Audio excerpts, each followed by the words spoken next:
회의실 문이 열렸다. 공주아는 아무 생각 없이 고개를 들었다. 그저 늘 그렇듯 또 누구 내려오나 보다. 그 정도였다. 그 순간 시선이 멈췄다. 낯익은 얼굴이었다. 아니, 낯익은 정도가 아니었다. 며칠 전 회사 로비에서 자기를 따라오던 남자. 경비를 부르고 사람들 시선이 쏠리고 변태 아니에요? 라는 말이 튀어나오던 바로 그 순간. 그 남자가 회의실 안으로 들어오고 있었다. 공주아의 머릿속이 순간적으로 멈췄다. 뭐지? 눈이 마주쳤다. 정확히 피할 틈도 없이 마주쳤다. 그 남자는 분명히 그녀를 알아봤다. 아니, 알아본 정도가 아니라 아주 똑바로 보고 있었다. 공주아는 반사적으로 시선을 피했다. 아니지, 설마. 아니지. 심장이 쓸데없이 빨리 뛰기 시작했다. 왜 여기 있어? 아니, 왜 들어와? 직원이야? 협력사야? 아니면 또 무슨 오해 상황? 머릿속 질문이 한꺼번에 쏟아졌다. 그 남자는 아무 일 없다는 듯 회의실 앞에 섰다. 그리고 그 순간 회의실을 채운 목소리가 울렸다. 오늘 새로 부임하신 패션사업부 총괄 이사님 소개하겠습니다. 공주아의 손끝이 탁자 위에서 굳어버렸다. 뭐? 그녀는 고개를 다시 들었다.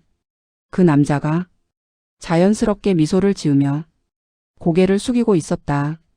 양현빈입니다. 그 순간 공주아의 머릿속에서 무언가가 툭 하고 끊어졌다. 총괄 이사? 숨이 목에 걸린 것처럼 잘 넘어가지 않았다. 아니, 그 변태가? 아니, 그 또라이가? 아니, 내가 경비까지 부른 그 사람이? 박수 소리가 들렸다. 회의실 전체가 아무 일 없다는 듯 박수를 치고 있었다. 그 박수 소리가 공주아에게는 너무 멀게 느껴졌다. 그녀는 고개를 숙인 채 웃지도 박수도 치지 못했다. 그리고 그 순간 시선이 다시 느껴졌다. 양현빈이 회의실 끝에서 다시 한번 공주아를 보고 있었다. 이번에는 확실히 웃고 있었다. 아, 이 사람. 지금 이 상황을 즐기고 있어. 그걸 깨닫는 순간 공주아의 속이 확 뒤집혔다. 미쳤다 진짜. 회의가 끝났다는 말이 들렸지만 공주아는 거의 듣지 못했다. 머릿속에는 오직 하나의 생각만 맴돌고 있었다. 나 지금 완전히 찍힌 거 아니야? 회의실에서 나오는 동안 공주아는 거의 자동으로 움직였다. 누가 말을 걸어도 제대로 들리지 않았고 누가 웃어도 무슨 표정인지 분간이 안 됐다. 머릿속에는 아직도 그 장면이 반복되고 있었다. 회의실 문이 열리고 그 남자가 들어오고 총괄 이사라는 말이 떨어지던 순간 이게 말이 돼? 그때였다. 공주아 씨. 뒤에서 낮고 또렷한 목소리가 들렸다. 심장이 덜컥 내려앉았다. 고개를 돌리지 않아도 누군지 알 수 있었다. 비서였다. 총괄 이사님이 잠깐 보자고 하십니다. 아니, 지금 말고 거절할 수 없다는 걸 공주아는 너무 잘 알고 있었다. 이건 개인적인 상황이 아니었다. 회사였다. 그리고 그는 이 회사에서 가장 위에 있는 사람이었다. 총괄 이사실 앞에 섰을 때 공주아는 한 번 더 숨을 고르고 문을 두드렸다. 들어오세요. 그 목소리는 회의실에서 들었던 것보다 훨씬 여유로웠다. 문을 여는 순간 공주아는 다시 한번 어이없다는 감정에 휩싸였다. 양현빈은 책상 뒤에 앉아 있지 않았다. 창가 쪽에 기대 서서 팔짱을 낀 채 이쪽을 보고 있었다. 마치 이 순간을 기다렸다는 것처럼 공주아는 고개를 깊이 숙였다. 전 총괄 이사님, 처음 뵙겠습니다. 그 말은 철저히 계산된 말이었다. 지금 이 상황에서 자신이 취할 수 있는 유일한 방어. 모른 척 아무것도 없었던 것처럼 그 순간 방 안이 조용해졌다. 공주아는 고개를 들지 않았다. 괜히 들면 눈이 마주칠 것 같았고 그 눈을 보면 자기 멘탈이 먼저 무너질 것 같았다. 잠깐의 침묵. 그리고 웃음소리가 들렸다. 짧고 낮고 명백히 즐기는 웃음이었다. 왜요? 그 한 단어가 공주와의 등줄기를 타고 내려왔다. 우리 안고 자기도 했는데 공주와의 눈이 번쩍 뜨였다. 고개가 반사적으로 들려버렸다. 무슨 말씀이세요? 그녀의 목소리는 본인 생각보다 확실히 컸다. 양현빈은 아무렇지 않다는 듯 어깨를 으쓱했다. 농담이에요. 그는 천천히 다가왔다. 공주와의 거리를 굳이 줄였다. 아니지. 그리고 딱 그날의 표정으로 웃으며 말했다. 나예요 나. 변태 또라이. 공주와의 얼굴이 순식간에 달아올랐다. 미친. 진짜 미친 사람이야. 그날 생각해보니까 양현빈은 아주 태연하게 말을 이었다. 억울하더라고요. 그는 책상 옆에 손을 짚고 몸을 살짝 숙였다. 저는 사람 구하려다가 변태가 됐거든요. 공주와는 입술을 꾹 깨물었다. 그날을 생각하고 싶지 않았다. 술에 취해 길에 주저앉았던 자신, 그 앞에 나타난 낯선 남자, 그리고 너무 빠르게 튀어나온 말들. 그날은 제가 오해했습니다. 공주와는 최대한 침착하게 말했다. 그 부분에 대해서는 사과드리겠습니다. 양현빈은 그 말을 듣고 고개를 끄덕였다. 사과는 받죠. 그리고 한 박자 쉬고 덧붙였다. 근데 되게 재미있었어요. 그 말에 공주와의 눈썹이 미세하게 찌푸려졌다. 사람이 저를 그렇게까지 의심하는 얼굴 오랜만에 봐서. 그는 웃고 있었지만 그 웃음은 조금 전과 달랐다. 가벼운 놀림 같으면서도 어딘가 상대를 시험하는 느낌. 공주와는 그 시선을 견디기 힘들었다. 회사에서는 양현빈이 말을 이었다. 그런 개인적인 일로 불이익 주는 일은 없습니다.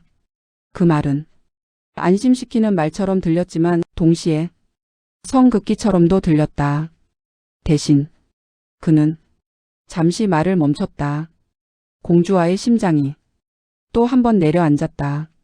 우리 앞으로 꽤 자주 볼 것 같아요. 그 말은 확정이었다. 선택지가 없다는 말. 공주와는 고개를 끄덕였다. 업무적으로만 뵙겠습니다. 그 말은 최대한 냉정하게 꺼낸 말이었다. 양현빈은 그 대답이 마음에 든 듯 입꼬리를 올렸다. 좋네요. 그리고 아주 조용히 말했다. 그럼 업무적으로 잘 지내봅시다.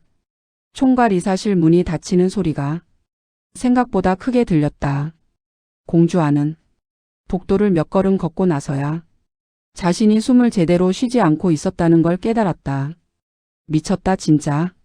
손끝이 아직도 떨리고 있었다. 아무 일도 없다는 듯 자리로 돌아가야 했지만 다리는 말을 듣지 않았다. 양현빈의 마지막 말이 머릿속에서 계속 맴돌았다. 업무적으로 잘 지내봅시다. 그 말은 성급기 같으면서도 도망칠 수 없다는 선언 같았다. 공주와는 잠시 화장실로 몸을 피했다. 거울 앞에 서자 얼굴이 생각보다 더 창백했다. 왜 하필 저 사람이야. 며칠 전까지만 해도 그는 그저 인생에서 스쳐 지나갈 이상한 사람 중 하나였을 뿐이었다. 그런데 이제는 회사에서 가장 높은 자리에 앉아 자신의 이름을 아무렇지 않게 부르는 사람이 됐다. 그 사실이 공주와를 더 불안하게 만들었다. 그날 퇴근길 공주와는 곧장 집으로 가지 않았다. 집에 가면 아버지 얼굴을 봐야 했고 그러면 자연스럽게 시장 이야기가 나올 게 뻔했다. 그녀는 버스를 갈아타 운정시장 쪽으로 향했다. 차창 밖으로 익숙한 간판들이 하나둘 지나갔다. 어릴 때부터 보아온 거리였다. 하지만 오늘은 이상하게도 그 풍경이 낯설게 느껴졌다. 버스에서 내리자 시장 입구부터 소란스러운 기운이 느껴졌다. 사람들이 삼삼오오 모여 있었고 장사 이야기가 아닌 다른 이야기를 하고 있었다. 들었어? 이번엔 진짜 붙는데. 둘 다 물러설 생각 없대. 공주아는 자연스럽게 발걸음을 늦췄다. 붙는다. 그 말이 가슴 한쪽을 건드렸다. 공정아는 상인회관 앞에 서 있었다. 그는 사람들 사이에 둘러싸여 있었지만 어딘가 혼자 있는 사람처럼 보였다. 원장님, 진짜 나가시는 거예요? 누군가가 물었다. 공정아는 잠시 말을 고르다가 고개를 끄덕였다. 그래야 할 것 같아서요. 그 말이 떨어지자 사람들의 반응은 갈렸다. 그래도 원장님이 해야죠. 아니야, 이번엔 달라져야 해. 괜히 나섰다가 집안만 다치는 거 아니에요? 그 마지막 말에 공정안의 표정이 아주 잠깐 굳었다. 공주아는 그 변화를 놓치지 않았다. 아버지는 지금 이 선택이 자신만의 문제가 아니라는 걸 이미 알고 있었다.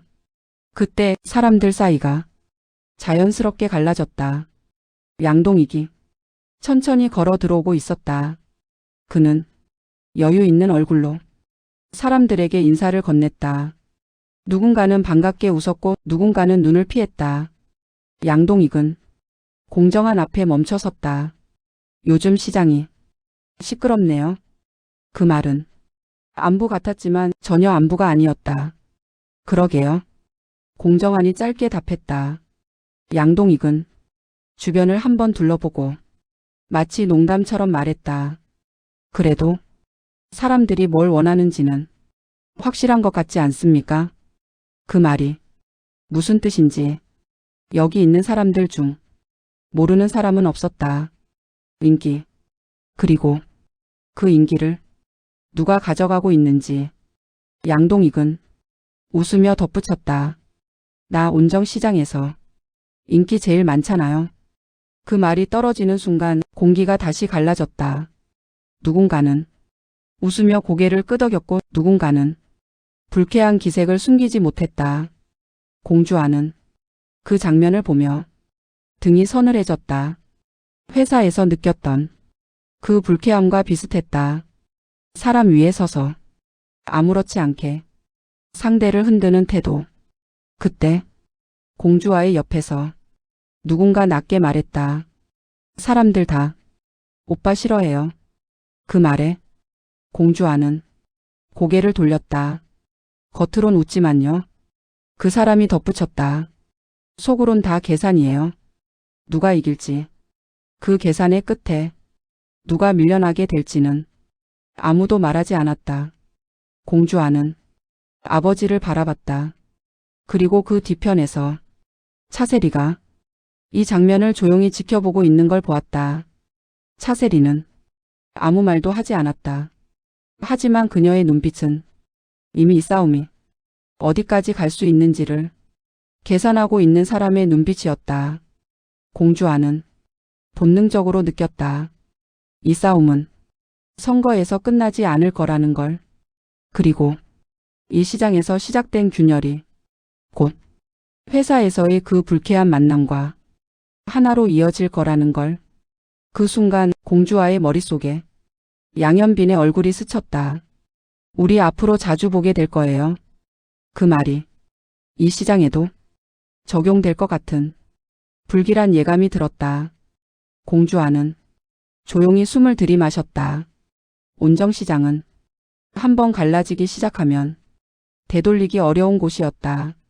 사람들은 겉으로는 여전히 장사를 하고 있었지만 속으로는 이미 편을 나누고 있었다. 공정아는 그 사실을 누구보다 빨리 알아챘다. 아침에 의원 문을 열자마자 느껴졌다. 평소처럼 인사를 건네던 사람들 중 몇 명은 눈을 피했고 몇 명은 괜히 말을 더 붙였다. 그 차이가 분명했다. 원장님, 이번엔 진짜 마음 단단히 먹으셔야 돼요. 누군가가 조심스럽게 말했다. 공정아는 고개를 끄덕였다. 이미 마음은 단단해질 만큼 단단해져 있었다. 그는 이 싸움이 인기나 자존심의 문제가 아니라는 걸 알고 있었다. 지금 물러서면 이 시장은 다른 방향으로 굴러간다. 그리고 그 방향이 누구를 위한 방향인지도 너무 잘 알고 있었다. 상인회관 앞에 사람들이 다시 모이기 시작한 건 점심 무렵이었다. 이번엔 우연히 모인 게 아니었다. 누군가 일부러 오늘 얘기 좀 하자고 연락을 돌렸고 사람들은 그 의미를 알고 나왔다. 공정하니 회관 안으로 들어섰을 때 이미 양동익은 안쪽 자리에 앉아 있었다. 여유로운 얼굴, 팔짱을 낀 자세. 마치 이 자리가 자신의 자리라는 듯한 태도였다. 이렇게 다들 모이니까 옛날 생각나네요. 양동익이 먼저 입을 열었다. 그 말에 몇몇 상인들이 서로 눈치를 봤다. 옛날이라는 단어가 이 자리에서 얼마나 위험한 단어인지 다들 알고 있었기 때문이다. 공정하는 자리에 앉지 않았다. 서서 사람들을 바라봤다. 오늘은 옛날 얘기하러 모인 게 아닙니다. 그의 목소리는 낮았지만 분명했다. 앞으로 이 시장을 어떻게 가져갈 건지 그 얘기하려고 모인 겁니다. 양동익은 고개를 끄덕이며 웃었다. 그래서 제가 말씀드리는 거죠. 그는 의자를 살짝 밀며 몸을 앞으로 기울였다. 이제는 바꿔야 할 때라고. 그 말이 떨어지자 회관 안의 공기가 확 가라앉았다. 바꾼다는 게 뭘 말하는 건지 정확히 하시죠.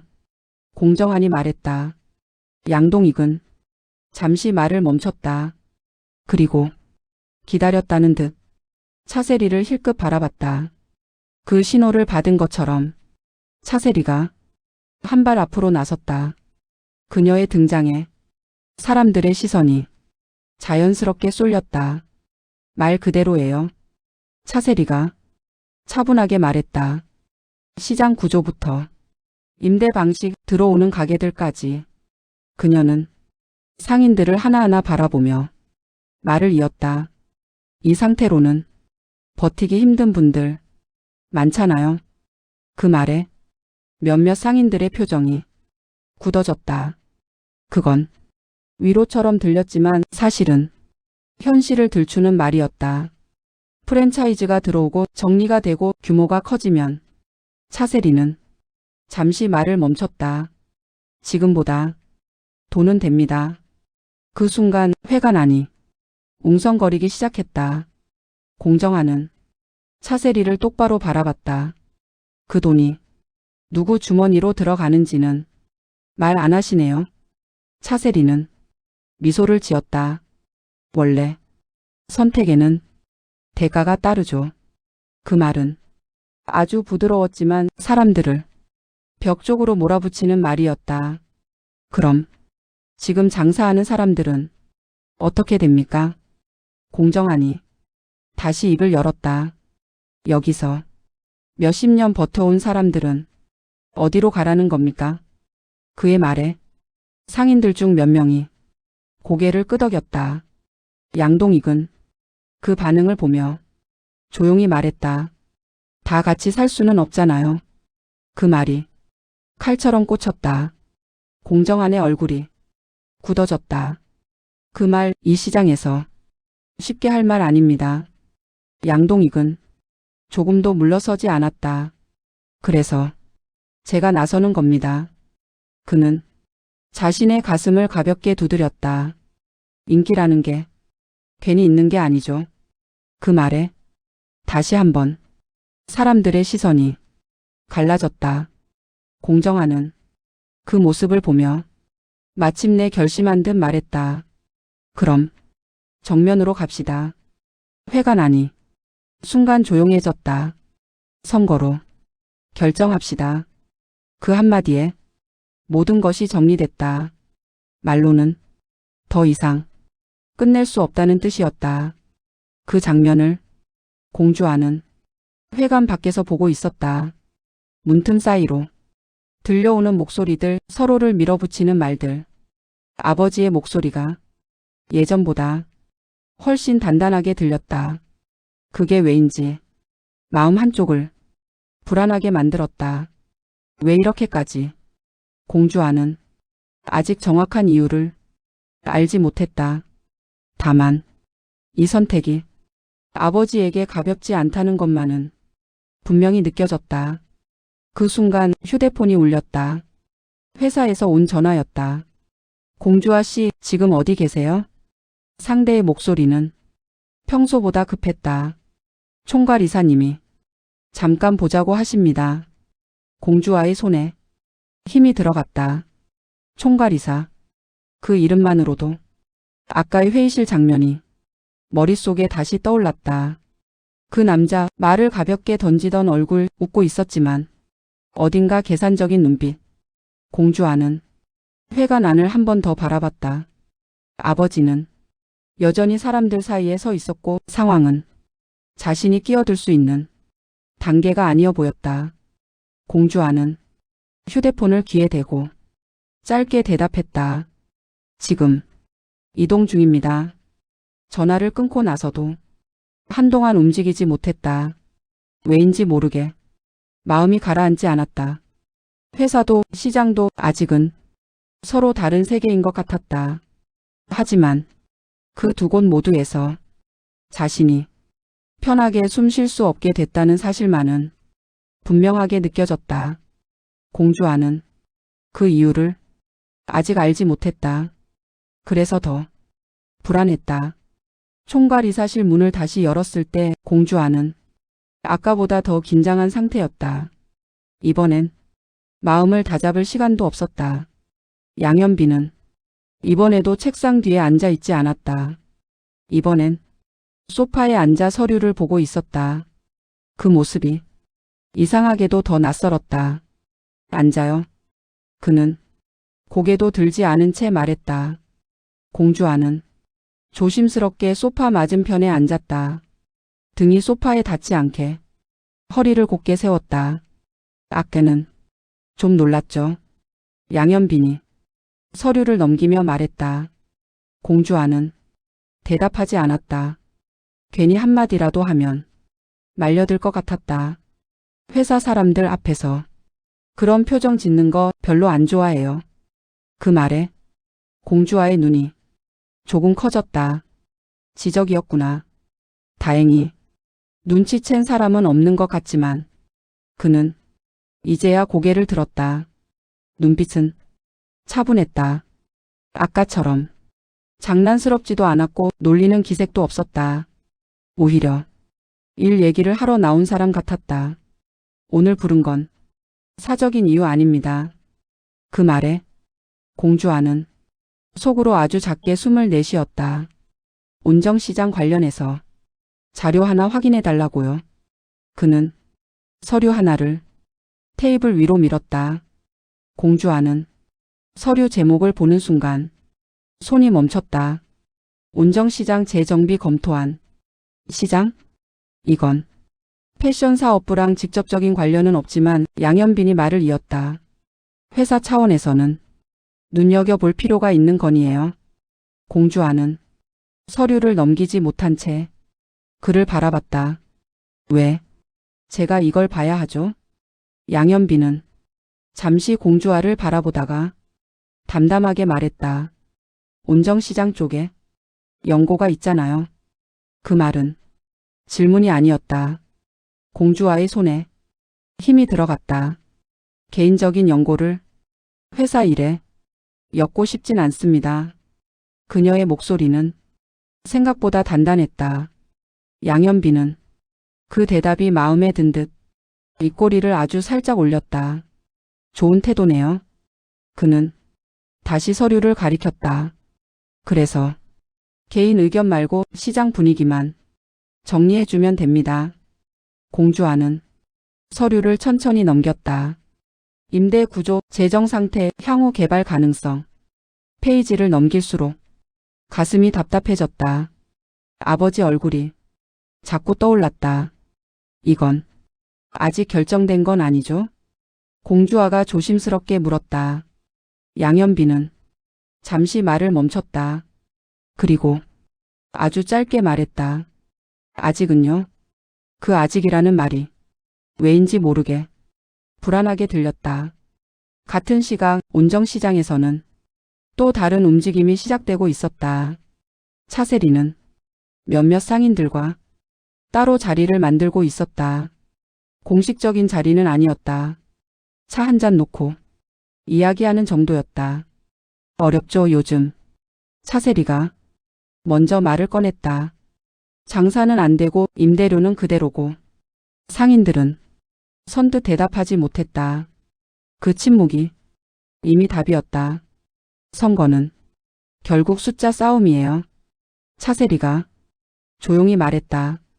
근데 숫자는 마음으로 움직이지 않아요. 그녀는 컵을 내려놓으며 덧붙였다. 조건으로 움직이죠. 그 말에 누군가가 고개를 들었다. 공주아는 총괄이 사실을 나오며 서류를 품에 안았다. 이건 그녀가 생각했던 단순한 회사 일이 아니었다. 하지만 어디까지가 회사 일이고 어디부터가 개인 일인지 아직 구분할 수 없었다. 그녀는 엘리베이터 안에서 서류 제목을 다시 한번 봤다. 온정시장. 익숙한 이름인데 이상하게 다른 이름처럼 느껴졌다. 엘리베이터 문이 닫히는 순간 공주아는 아직 모른 채였다. 이 이름을 같은 시선으로 보고 있는 사람이 자신 말고도 여럿이라는 사실을, 그리고 그중 한 명이 지금 이 판을 가장 위에서 보고 있다는 사실을. 온정시장에서 사람들이 가장 두려워하는 순간은 소리가 사라질 때였다. 장사가 안 되는 날도 힘들지만 말이 줄어드는 날은 그보다 훨씬 위험했다. 그날이 그랬다. 상인들은 여전히 가게 문을 열었고 손님도 아주 없지는 않았다. 그런데 서로를 부르는 목소리가 줄었다. 괜히 말을 꺼냈다가 어디에 서 있는지 들킬까봐. 차세리는 시장을 다시 찾았다. 이번에는 눈에 띄지 않게 아주 조용히. 그녀는 상인회관이 아니라 골목 안쪽의 작은 찻집에 앉아 있었다. 하루 종일 그 자리에 있지 않았다. 잠깐 들러 차 한 잔을 마시고 말 몇 마디를 남기고 자리를 옮겼다. 그게 그녀의 방식이었다. 이 정도면 버티기 힘드시죠? 차세리는 상대의 대답을 기다리지 않고 말을 이었다. 이번 달도 임대료 그대로 나가고요. 상인은 고개를 끄덕이기만 했다. 차세리는 그 반응을 놓치지 않았다. 선거가 끝나면 조건은 달라질 수 있어요. 그 말에 상인의 손이 컵을 잡은 채 멈췄다. 말 그대로 조건만요. 차세리는 웃지도 다그치지도 않았다. 누구 편을 들라는 것도 아니고 누구를 미워하라는 것도 아니에요. 그녀는 차를 한 모금 마시며 덧붙였다. 다만 선택을 조금 더 편하게 할 수 있게 도와드리는 겁니다. 그 말은 위로처럼 들렸지만 사실은 문을 하나 여는 말이었다. 같은 시각 공정하는 의원 안에서 오래된 서류함을 열고 있었다. 손이 많이 간 서류들이었다. 예전부터 이 시장에서 무슨 일이 있을 때마다 하나씩 쌓아온 기록들. 임대 문제로 울면서 찾아온 상인, 갑작스럽게 가게를 비워야 했던 가족, 아무 말도 못하고 떠난 사람들. 공정하는 그 종이들을 한 장씩 넘겼다. 이 싸움이 단순한 자존심 싸움이 아니라는 걸 그는 오래전부터 알고 있었다. 그래서 쉽게 물러설 수 없었다. 원장님. 의원 문이 열리며 한 사람이 들어왔다. 공정하는 고개를 들지 않고 말했다. 지금은 진료 시간이 아닙니다. 알아요. 그 목소리에 공정한의 손이 멈췄다. 양동익이었다. 그는 의원 안을 한번 둘러보며 말했다. 여전하네요. 이런 거 모아두는 거 공정하는 서류를 덮고 천천히 일어섰다. 할 말 있으면 밖에서 하시죠. 양동익은 웃으며 고개를 저었다. 여기서 해도 되죠. 그는 공정한을 똑바로 보며 말했다. 이미 사람들 마음은 움직이고 있어요. 공정한의 눈빛이 날카로워졌다. 어떤 방식으로 움직이고 있는지는 말 안 하시네요. 양동익은 잠시 침묵하다가 담담하게 말했다. 선택에는 항상 이유가 있죠. 그 말은 부정도 인정도 아니었다. 공주아는 퇴근 후 서류를 다시 꺼내 들었다. 총괄 이사실에서 받은 자료였다. 처음엔 회사 일이라고 생각했다. 그런데 페이지를 넘길수록 그 생각이 흔들렸다. 이건 숫자만의 문제가 아니었다. 이 구조가 바뀌면 사람들이 어디로 가게 되는지도 함께 바뀐다. 공주아는 자기도 모르게 연필로 메모를 했다. 기존 상인 반응, 임대료 변동 시 영향, 그리고 그 아래에 지우지 못한 문장이 하나 남았다. 아버지는 이걸 알고 계실까? 그 생각이 머릿속에서 계속 맴돌았다. 그날 밤 운정시장에는 작은 소문이 돌기 시작했다. 조건 얘기 나왔대. 누가 먼저 움직였대. 이번엔 진짜 달라질지도 몰라. 사람들은 서로에게 묻지 않았다. 괜히 물었다가 자기 속내가 드러날까봐. 그 대신 각자 계산을 시작했다. 지금 이 자리에 남는 게 맞는지 아니면 다른 선택을 준비해야 하는지. 공정하는 늦은 밤 혼자 시장을 걸었다. 불이 꺼진 가게들 사이를 지나며 그는 하나하나 얼굴을 떠올렸다. 이 싸움이 끝났을 때 이 자리에 누가 남아 있을지, 그리고 누가 사라질지. 그때 전화가 울렸다. 공정하는 번호를 보고 잠시 망설였다. 공주아였다. 아버지. 그녀의 목소리는 조심스러웠다. 혹시 요즘 시장 쪽에서 무슨 얘기 돌아요? 공정하는 잠시 눈을 감았다. 왜 그런 걸 묻니? 그냥 회사에서 자료를 좀 봐서요. 공정하는 그 말의 의미를 곧바로 알아챘다. 그의 목소리가 조금 낮아졌다. 주아야. 잠시 침묵. 이번엔 쉽지 않을 거다. 그 한마디에 공주아는 아무 말도 하지 못했다.